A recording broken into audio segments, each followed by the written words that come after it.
நானூறு கிட்ட வரும் அப்படின்ற மாதிரி போயிட்டு இருக்கு. அப்போ வரப்போகிற ஆட்சி தேசிய ஜனநாயக கூட்டணி ஆட்சி நம்முடைய மரியாதைக்கு பாரத பிரதமர் தான் மீண்டும் பிரதமர் தான் வரப்போகிறாங்க. அது எந்த சந்தேகம். அப்படி இருக்கும் பொழுது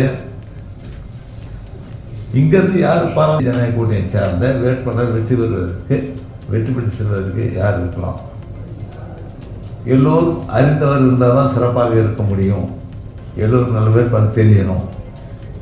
நம்முடைய வேட்பாளர் வெற்றி பெற வேண்டும். வெற்றி பெற்று பாராளுமன்றம் செல்லும் பொழுது அங்கே நமக்கு ஒரு நல்ல வாய்ப்பு கிடைக்கும். ஏன்னா ஆட்சி அமைப்பு போகிறது தேசிய ஜனநாயக கூட்டணி ஆட்சி. அப்போ இங்கிருந்து போகின்ற வேட்பாளரும் தேசிய ஜனநாயக கூட்டணி கட்சி அந்த வேட்பாளர் இருந்தால் ஒரு நல்ல வாய்ப்பு நமக்கு உண்டு. இன்னும் ஒருபடி மேலே சொல்ல வேண்டும்.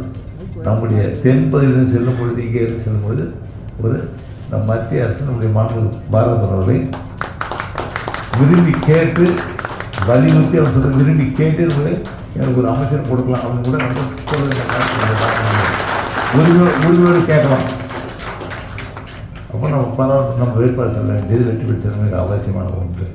அப்படி என்ற நிலையில் எல்லோரும் அறிந்த நம்முடைய உள்துறை அமைச்சர் தான் நமக்கு சரியாக இருக்க முடியும். அப்படி என்று முடிவெடுத்து நம்முடைய வேட்பாளர் அவர்கள் இங்கே நிறுத்தப்பட்டிருக்கிறார். அவருக்கு விருப்பமான கிடையாது, அதையும் சொல்லிடுறேன். ஆனால் இங்கே இருக்கிற அவர் சொல்லியிருந்தார். ஆனால் மத்தியில் நமக்கு நல்ல வேட்பாளர் கிடைச்சி வெற்றி பெற்று செல்லணும், அங்கே இருக்கணும், அங்கே இதே மாதிரி ஒரு வாய்ப்பு அமைச்சராக மத்திய அமைச்சராக அவர் வர வேண்டும், அதுக்கு வாய்ப்பு உண்டு. இங்கிறது ஒரு சின்ன சங்கடம். நான் சொன்ன மாதிரி அதாவது ஒரு சில முஸ்லீம் கிறிஸ்டின் தாழ்ந்தவங்க ஓட்டு போட மாட்டாங்க அப்படின்னு ஒரு நிலையில் சொல்லிட்டு இருப்பாங்க. ஆனால் இப்போ அது கிடையாது. இப்போ மாறி இருக்கிறதுக்கு நிறைய வாய்ப்புகள் மாறி இருக்குது. முதல்ல இப்போ மாறி இருக்குது. ரெண்டாவது, நம்முடைய ஆட்சி புதுச்சேரி மாநிலத்தை பொறுத்த வரைக்கும் எப்படி இருக்கு நல்லா தெரியும். திரு நாராயணசிம்மன் முன்னாள் முதலமைச்சர் இருந்தார், சபாநாயகர் இருந்தார், திரு வைத்தியங்க அவர்கள் இருந்தாங்க.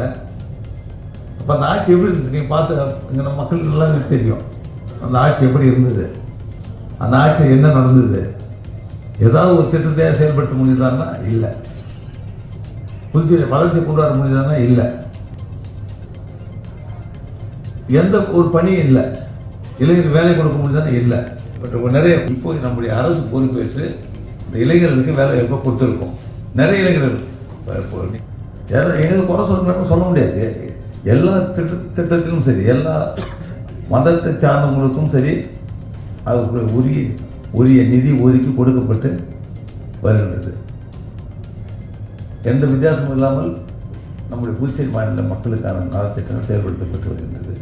மக்கள் எடுத்து சொல்லி வாக்குகளை நம்மால் எளிதாக பெற முடியும். பிரயோஜனமே இல்லை. ஒரு அனுப்பு நினைக்கும் போது அனுப்பிச்சிருக்கும் பொழுது நம்ம பிரயோஜனமாக இருக்கணும். அப்போ நம்ம எவ்வளோ வேலை இருக்கணும். நம்முடைய மாநிலத்துக்காக ஒரு பெரிய பயன் கிடைக்கக்கூடிய நிலையில் இருக்கும் பொழுது இன்னும் சொல்ல போனால் பாராளுமன்றம்லாம் போது எங்கள் வேலை கொஞ்சம் குறைவாக இருக்கும். டெல்லி போயிட்டு வரது போகிறதுக்கெல்லாம் கொஞ்சம் குறைவாக இருக்கும். அவங்க பார்த்துக்க போகிறாங்க எல்லா வேலையும்.